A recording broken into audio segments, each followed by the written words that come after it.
Hi, welcome to Chad's Silversmithing. I have this really pretty little 7mm faceted garnet that I've been wondering what to do with, and I thought I haven't done a fidget ring for a long time, so I thought I'd kind of come up with a design for a fidget ring. I've not made one quite like this before, but I think it should be fun, and hopefully we can pull it off and have nice movement that you can play with when you're wearing it. Before we do that, though, I need to thank some groups of people. My patrons over on Patron are my core group of supporters. They are marvelous and have created this lovely community of people over there sharing ideas and resources and showing each other their work, and it's just a really nice place. So I appreciate them for doing that, and I really appreciate their financial support. They're a great group of people. I have a number of new signups for that. I have actually 5 today. I have Jean-Michel A., Donster, Marilyn S., Canro Gaming, and Marilyn. Oh, I have Marilyn S. twice, so I have 4.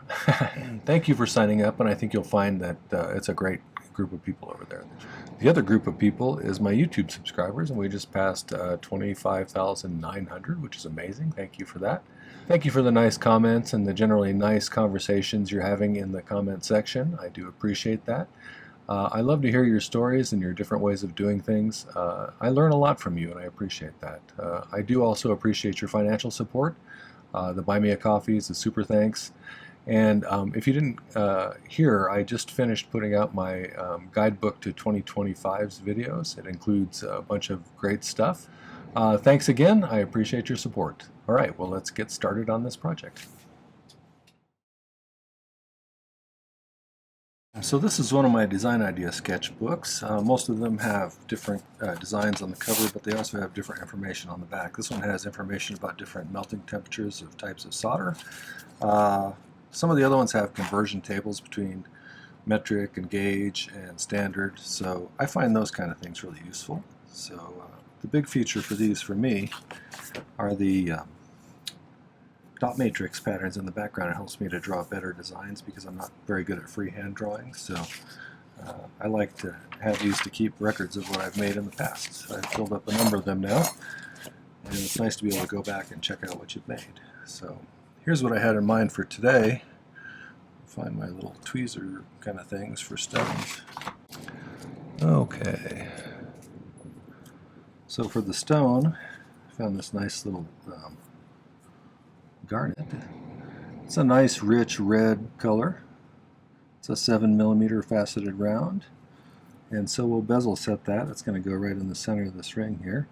And what I'm going to do to make it a fidget ring is I'm going to make this so it spins and has little kind of knobs on the outside you can grab and spin it with. The rest of it's going to be pretty standard. The way we're going to accomplish that is we're going to first we'll make a bezel for it, and then I'm going to make a piece of 22 gauge tubing, which is 0.66 millimeters thick on the sheet. We'll just take some of that sheet and turn it into a little tube. That's going to actually end up being the step inside of the bezel here, rather than putting a separate step in there. And we'll use that to set the girdle of the pavilion of the stone will sit right down in there then. And that tube will protrude through this plate here that we're going to make out of 18 gauge. 18 gauge is 1 millimeter thick or so. And what we'll do is we'll dap it a little bit after it's through there so that the thing spins on there. And hopefully we can do that. I have some thoughts about how to do that after the band is on. We'll see. And then we'll set the stone at the very end. But we got to put the band on. I'm going to use 12 gauge square for the band, I think. And that's 2 millimeters, I believe. And the bezel is 3/16 inch fine silver bezel strip. It's going to be 26 gauge, so that's 0.41 millimeters, and it's 4.76 millimeters tall, but I'll probably file it down quite a bit. Like I said, anything else I'm forgetting? Oh, this little ridge that's going to go right around the bezel and be attached to the base here is going to be 16 gauge square. I have a little bit of 16 gauge square here. I'll make a kind of a border in it so it doesn't have a lot of movement play. I want it to spin nicely, but I don't want it to be loose. So So we'll see if we can pull that off. I think to start with, we'll make a bezel for this stone. I don't know if you saw that video I did two videos ago where I polished my pliers. My pliers now look really quite shiny.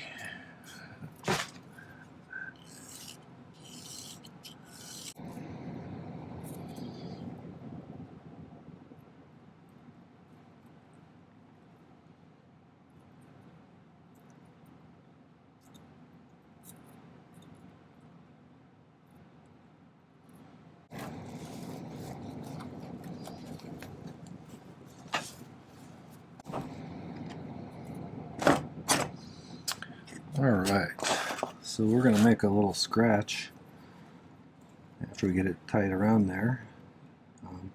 Just a skosh beyond where they meet. And we'll cut it off there.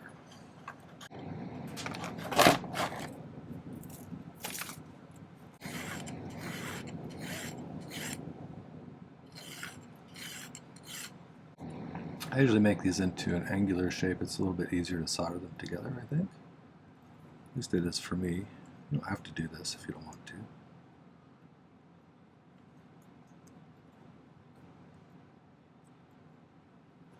You do it how you want. Nobody's your boss. You're your own boss. If you're new to making bezels, you might not want to do this project for one of your first projects because we're setting a faceted stone in a bezel, and it's a good idea to get a few just regular backed bezels under your belt before you do something like this. And some of the soldering we're doing on this one might be a little precise for someone who hasn't gotten a feel for it yet. I'm guessing this will be kind of an intermediate project. So, and while it's good to learn stuff with a little frustration, have a complete failure and then feel bad about it and give it up, because failures are part of the process. That's when you learn the most. Okay, if you're interested in my setup and my solder, here's a little bit of information about that.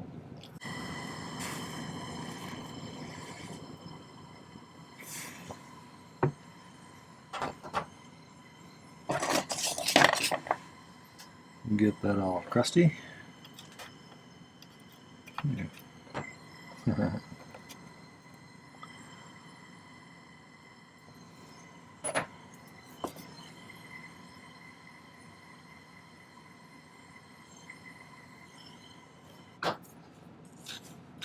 Now we'll just reshape it into a circle, and we'll check the size.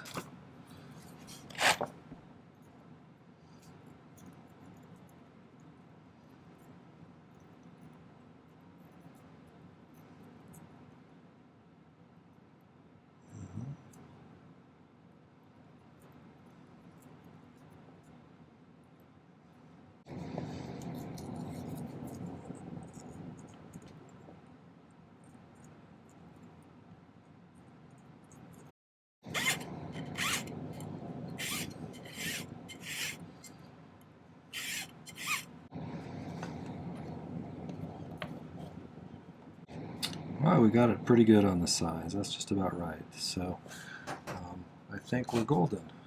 I need to make a little tube that sticks out of the back of this out of some 22 gauge. And a little piece of 22 that might be fun. I don't think it needs to be very tall in order to go through the base here. So I think if I cut this little piece right here from about here on over, I could probably make that into a tube. And that should provide us with enough of a lip to set that stone on. Right, so it was pretty close. This bottom one here fits just right inside of there. So I'm thinking if I go around the next smaller one, that'll get us pretty close. What do you think? Let's file the end nice and flat first. If you need to, you can use your miter vise jig for stuff like this if you have one of those. It's a super handy tool.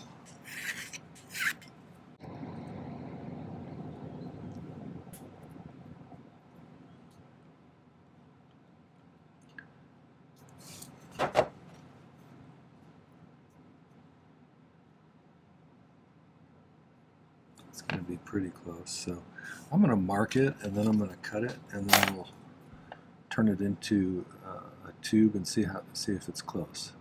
So I'm going to mark it just about right there.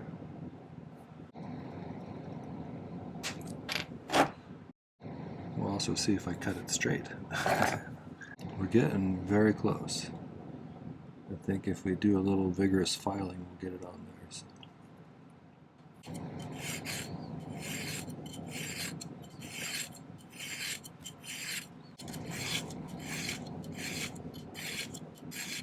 Okay, so I got those two sides touching. I think we can just solder those together now. Let's solder it from the inside on this one so that not so much bleeding out into the outside where it's going to have to spin.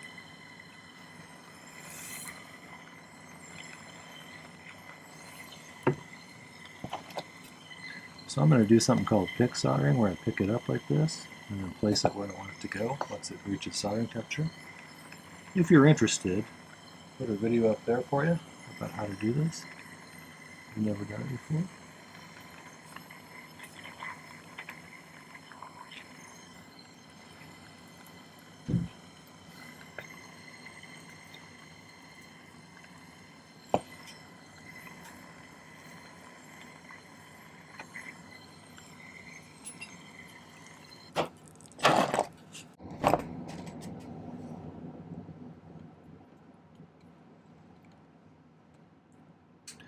Pretty close.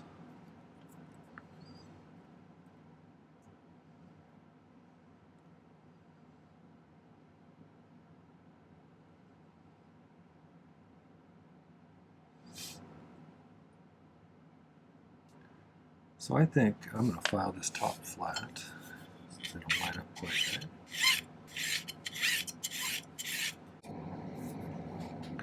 Maybe we can push this down neatly into the pan.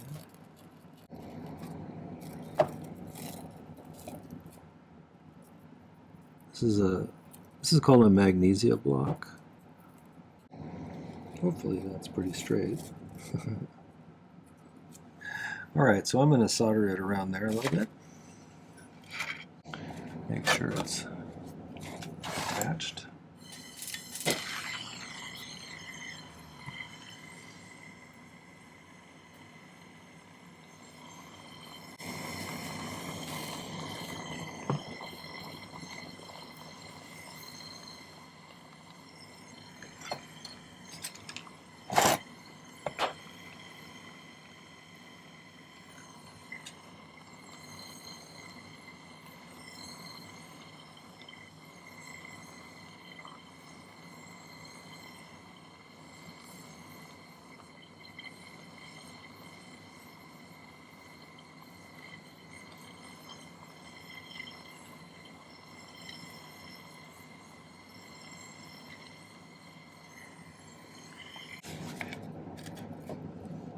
Okay, so for the sake of time, I cut out the disc for this first to find the center, because I have a lot on my plate today, but you could use a disc cutter if you want to for this. I just used a template, inscribed it on some sheet, and just cut it out and filed it.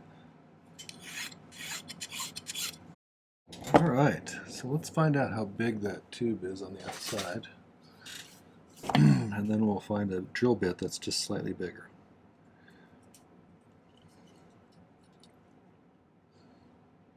This is about 6.5 millimeters.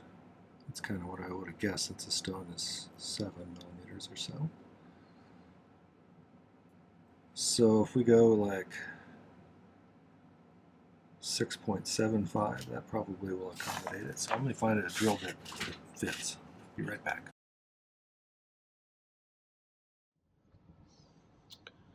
Okay, so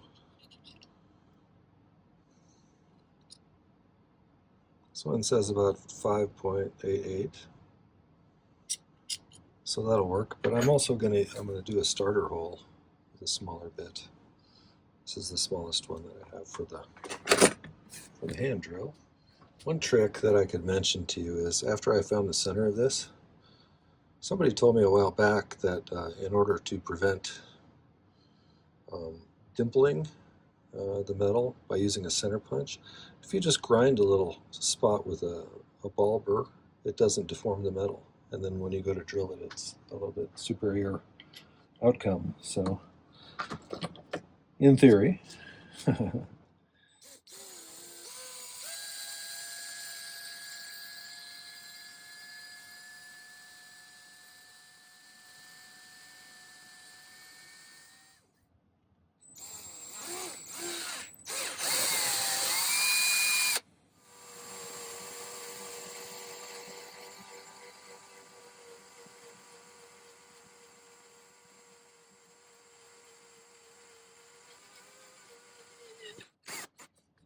okay, let me clean this up a little bit. I used a ball burr to widen it out just a little bit so it's a little more centered, and we'll get it pretty close. The next step, I want to make that little border thing that goes around so it doesn't, wobble or anything. And I said I was going to use some of this 16 gauge square maybe. Square wire tries to twist diagonally when you do this. So if you flip it over back and forth a few times, it'll lessen some of that.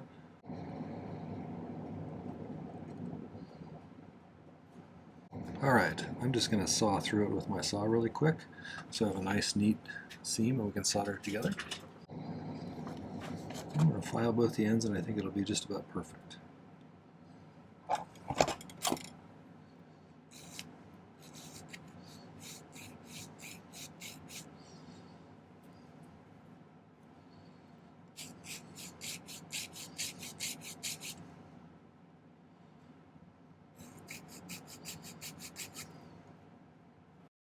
Looks pretty good. I'll cut a little small piece of solder and we'll just solder that together and then we'll check it.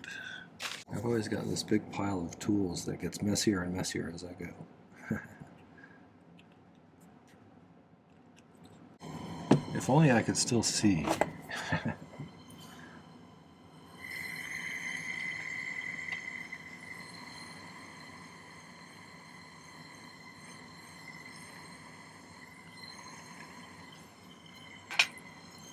So if I was to put that all together, like that, and then maybe scratch a line around it so that I know exactly where to solder this thing, that would be golden. It'll kind of hold things still so I can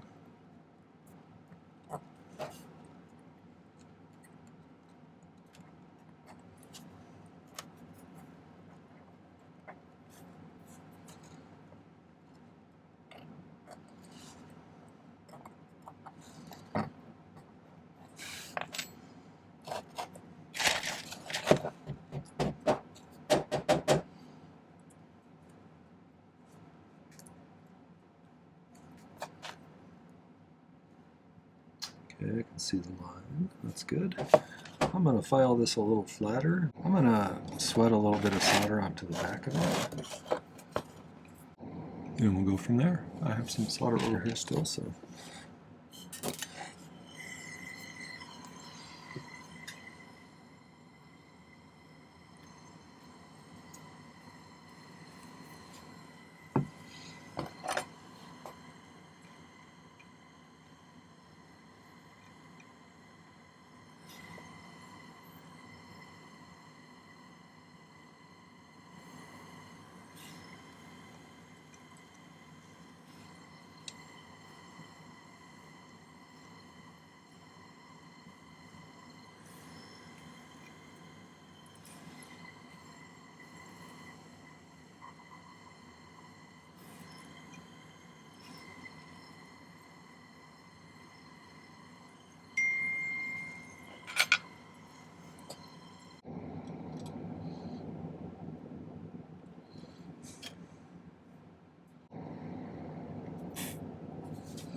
We'll see if I get it on straight.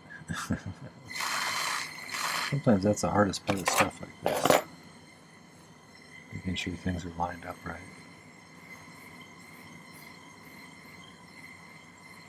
And then when you flux it, it moves a little bit sometimes. So.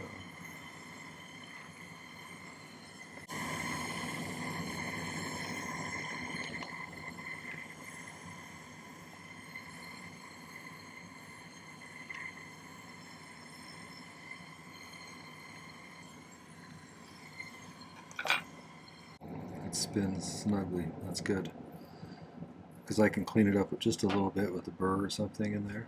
Or maybe file this on the bottom side just a skosh. Now I want to scratch a line where it comes through here so that I know where to mount those the little balls we're going to make.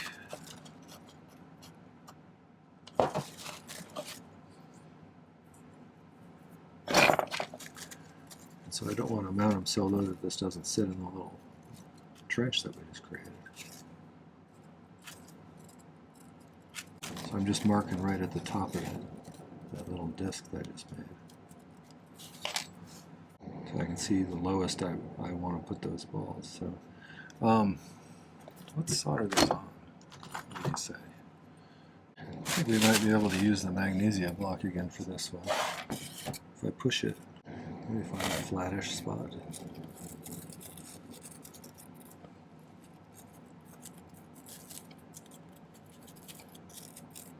Push this down like that. That way they'll be right about the level of the top of the block here.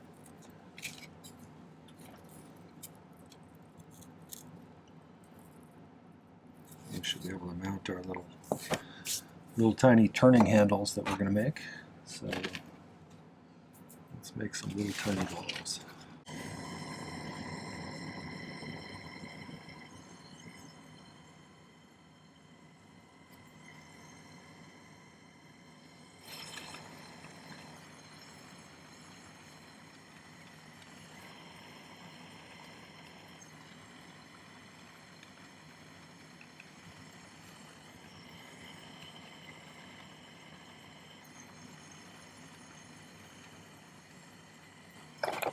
Okay, let's see if we can't get those on there.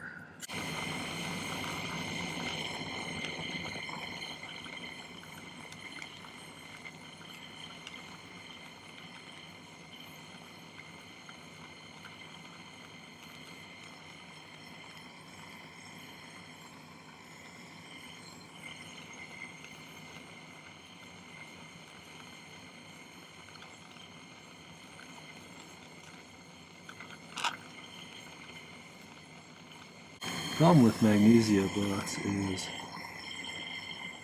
it makes it hard to get the entire piece up to temperature because part of it's buried in the block.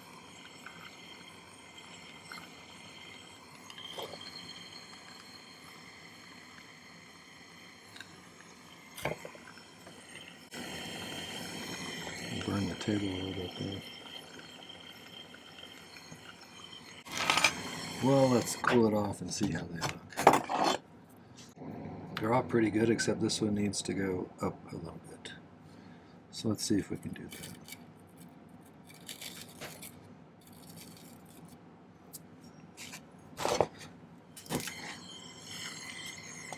Chances are surface tension of the other solder will keep it in place, so I don't have to worry, hopefully, too much about things falling off.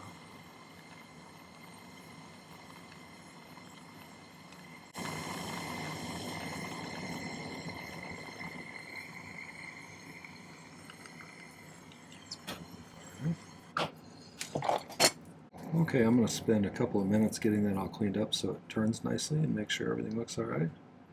And then we'll make a band for it. And then we'll measure how far down we need to cut this off in order to flare it out a little bit so it stays in there. It's looking pretty good so far. Alright, I'll be back in a minute. So I've cut a couple of pieces of 12 gauge square, which is 2 millimeters, and we're going to use that for the band. And I need to get it to come together and split at the ends.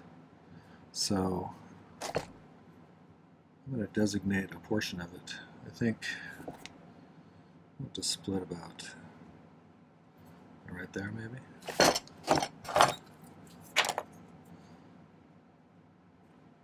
Is that maybe 15 millimeters or 3/4 of an inch? Either way, if we want it to be the same on both sides, we can just flip this around and line the ends up.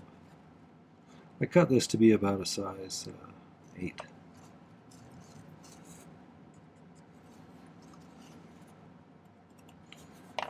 Which is a little close to what my wife wears, which is not necessarily a good thing, because if she likes this, I may have to forfeit it to her. Okay, but to start with, let's spin these outwards just a tiny bit.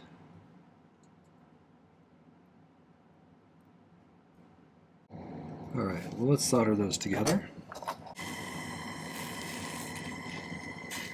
Probably have enough solder over here.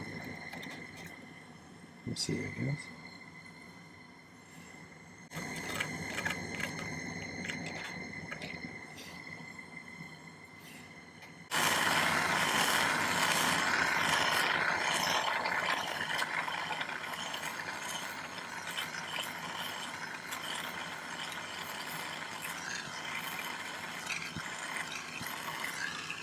My wife thought I should do a prong setting that's spun. But I don't know, maybe another day. Okay, let's clean this up a little bit.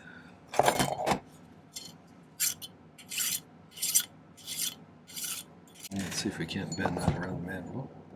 If you have strength problems in your hands, it's maybe a good idea to get yourself a ring bender, because sometimes it's a little hard to bend.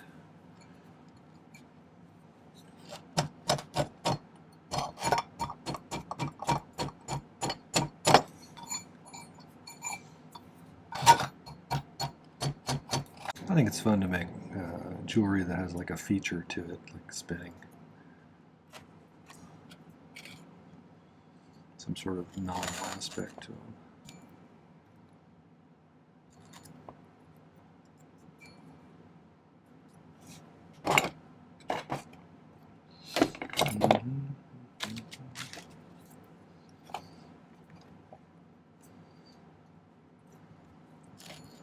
Then I'm going to file them pretty flat.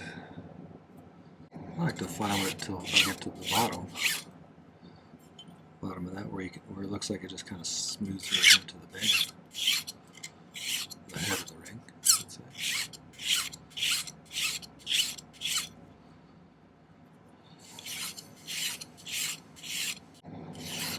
We could, I just had a thought. Could mount the spinner thing on this first, and then use some easy solder or something to make this so we don't flow anything else, and it'll just be fine. It'll be easier to get that adjusted to where it's nice, I think, if we do it that way. So maybe let's try that.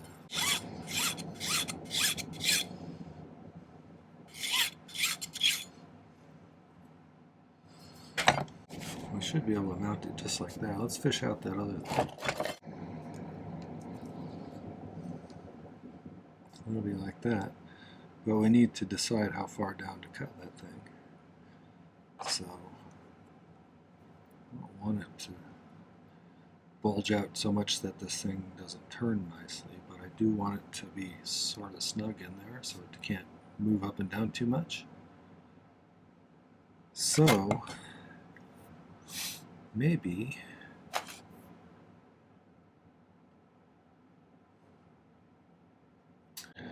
let's make a mark about a millimeter and a half. I think what I can do is I can put this in the miter vise jig and put that line right up against the edge, and then we'll just cut it along that. See how that looks. So I'm just going to saw that right along there, and we'll see how it looks.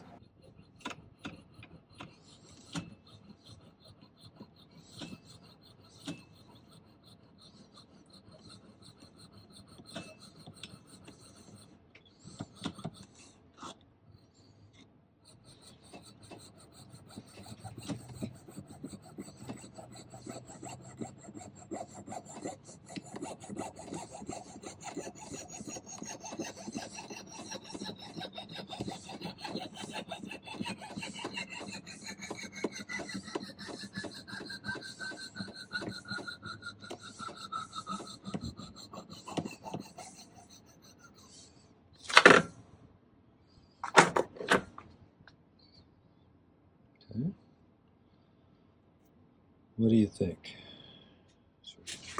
I think I might chamfer the inside here so it thins it out a little bit, and that'll make it flare out a little easier down here. So I'll do that first.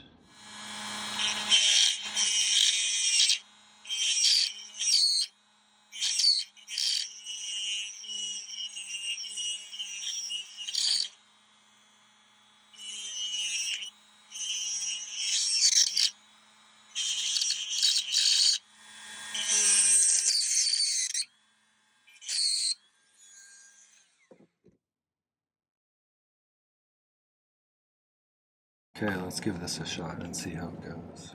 I'm just going to lightly tap it.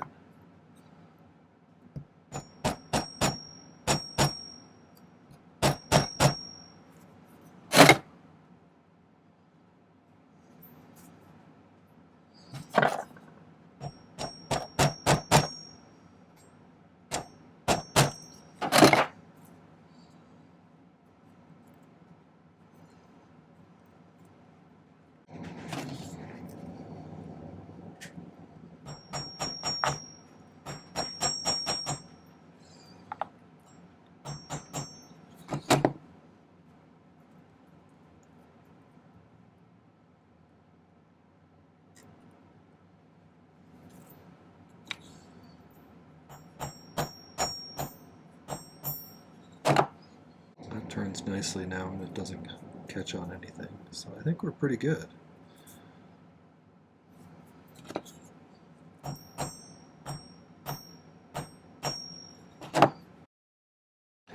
Okay, I very carefully put a little bit of easy solder on the outside. I spread them open just a little bit more so they weren't touching the spinny part because I'm afraid some of that solder will flow underneath.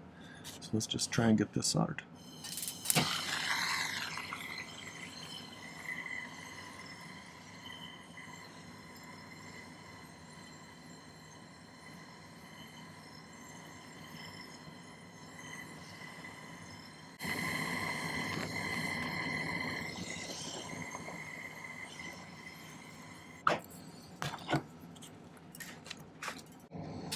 Alright, we got a good spin still. Let's see how it looks with the stone sitting on top of it.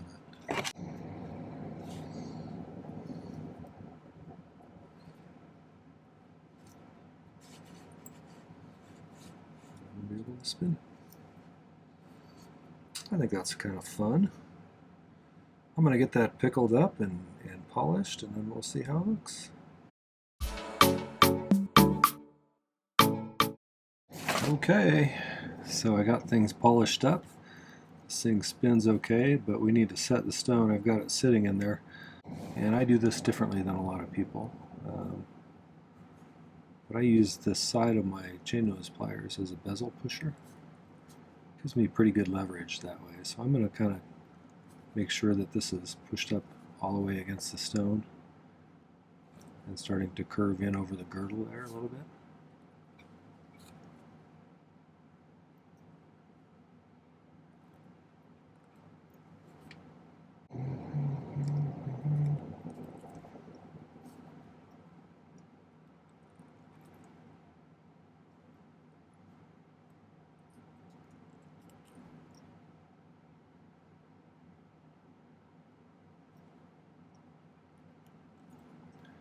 And we'll just kind of use the rounded outer part that I polished a couple of days ago. We'll rub that top edge. It's kind of convenient. You can just turn the bezel to do this. Right. I might do a little cleaning up with one of those blue silicone polishing wheels on the very top edge there if it seems like it needs it. Yeah, you got a little ring with a spinny stone. It serves no purpose other than just entertainment, but you know, sometimes you need something to fidget with, right? I like things, like I said, that have a little feature to them, so enjoy. Let me know what you think of it. I'm always curious to people's reactions. Like I said, I think it's fun to add some kind of little feature to things that is different. So, I hope you enjoyed that and got something out of it. If you did, I'd love it if you'd hit the like button before you go. And I'd also love it if you'd hit my main channel page over on YouTube. I have quite a few videos over there. I've been doing this 3 per week for about 4 years now, so there's 670 or 680 videos.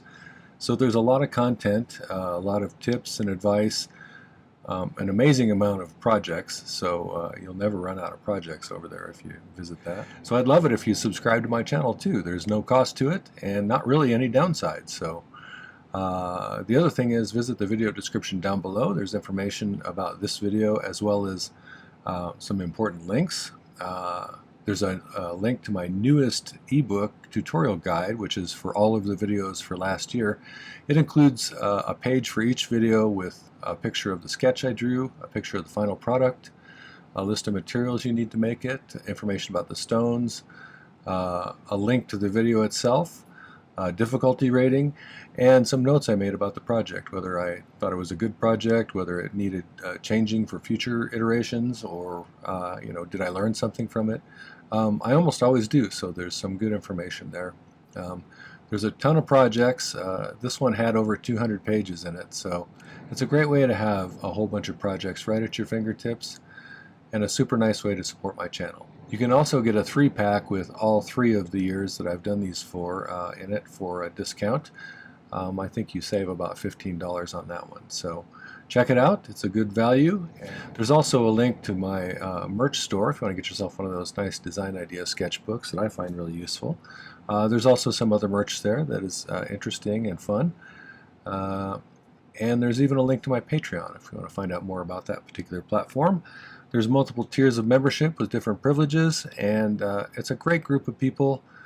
We do live streams. I do special tutorials just for them. I think last I looked there was about 81 Patreon exclusive tutorials. So I do one of those for them almost every week, probably 3 a month. So and that's available at Tier 2 and above. So Tier 1 gets you all of my videos without the YouTube advertisements. So that's a nice way to support me too. All right, well, thanks for watching today. Take care. Happy silversmithing.